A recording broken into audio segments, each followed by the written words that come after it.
The Walking Dead has been using its extra batch of Season 10 episodes as an opportunity to give fans a more intimate look at some of its characters, and none have been quite as up-close or personal as the latest, entitled Splinter. This episode locks viewers in a boxcar with the eccentric and resourceful Princess. This setup allows The Walking Dead to give its audience a deeper insight into Princess's complex personality. To recap, Eugene, Yumiko, and Ezekiel are on a mission to make contact with the group Eugene's long-distance crush Stephanie is a member of, and they meet Princess along the way. Splinter jumps right in where we left off last time. The Alexandrians and Princess are in a train yard, surrounded by soldiers wearing futuristic-looking white armor and wielding heavy-duty weaponry. While the soldiers order everyone to drop their weapons and surrender, Princess lunges for one of their knives, causing a scuffle that leads to Yumiko being knocked out. The soldiers throw each member of the group into a separate boxcar, and as soon as Princess is alone, she begins to spiral with guilt. Almost as soon as she's put into the boxcar, Princess begins to look for a way out. She manages to talk to Yumiko and Eugene in the adjoining boxcars, and they both tell her that the best course of action is to wait it out. However, being locked up and at the mercy of a group of people she doesn't trust is a nightmare for her. At one point, Princess tries to pull apart some wooden boards and gets a splinter in her finger, which leads her to remember a story from her pre-apocalypse life. While speaking with Yumiko, Princess reveals that when she was a kid, she got a splinter in her finger that became infected. Her stepfather blamed her for the injury and treated her abusively while her mother did nothing to protect her. It's all pretty symbolic. The splinter that Princess has in the present day represents the instinct she's developed because of her traumatic childhood. She has trouble accepting her friend's advice because those instincts are constantly telling her she needs to flee. Like the nagging pain of the splinter, they distract and irritate Princess. Eventually, a guard arrives and takes Princess away to be interrogated, but she can't let go of her instinct to resist. She refuses to give answers and is sent back to her boxcar.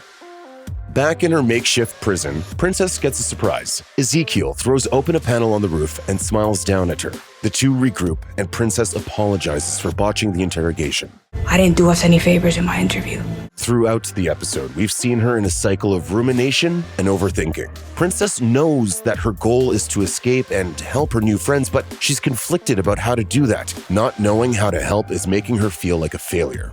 A guard interrupts the pair, and Ezekiel swiftly knocks him out. With the tables turned, Princess and Ezekiel interrogate the man, who tells them they shouldn't worry and that the reason for the extreme precaution the soldiers are taking with them is because their community has a lot to lose. When the guard has the chance, he tries to gain the upper hand. Ezekiel pounces and begins beating the man senseless. No one's gonna hurt me anymore! The words sound strange coming from Ezekiel's mouth, but there's a reason for that. After dissociating for a moment, Princess snaps back into the present and realizes that she imagined the entire scene with Ezekiel. He's not even there, and she's the one beating the guard. She takes the guard's rifle and flees. However, as she's trying to squeeze under the fence and escape the train yard, Princess remembers the bonding moment she shared with this new group of friends. Even though her instincts are telling her to escape, she doesn't want to abandon them. However, before Princess can turn back, Ezekiel appears to her again, along with a couple of walkers dressed in train conductor outfits, a clear reference to the undead dioramas Princess used to set up to make herself feel less lonely. Ezekiel tells Princess to forget the others and save herself. In this vision, he's appearing to her as a manifestation of the instincts she's developed due to the trauma in her past. You're good on your own. Princess looks down at the splinter in her finger, but this time, she doesn't let it pull her back into her past. Although she's conditioned herself to survive on her own, she doesn't want to let her instincts get in the way of fostering new relationships, and she decides to go back. Back in the boxcar, Princess apologizes to the guard for her behavior earlier and informs him that she's not actually crazy. She frees the guard from his handcuffs, and as she does, the splinter in her finger comes out. It's symbolic of Princess finding a way to quiet the things that have been distracting her throughout her ordeal. While she's not totally rejecting her instincts, she's focused in a way that allows her to trust the advice of her friends without overthinking things to the point where she causes more trouble. But almost as soon as she's offered this symbol of trust, it's tested in an extreme way. He opens the boxcar door and reveals that they're all standing in the train yard with black hoods over their heads. The episode ends with the guards putting a hood over Princess as well, leaving us to wonder if Princess was wrong to ultimately go against her initial instincts.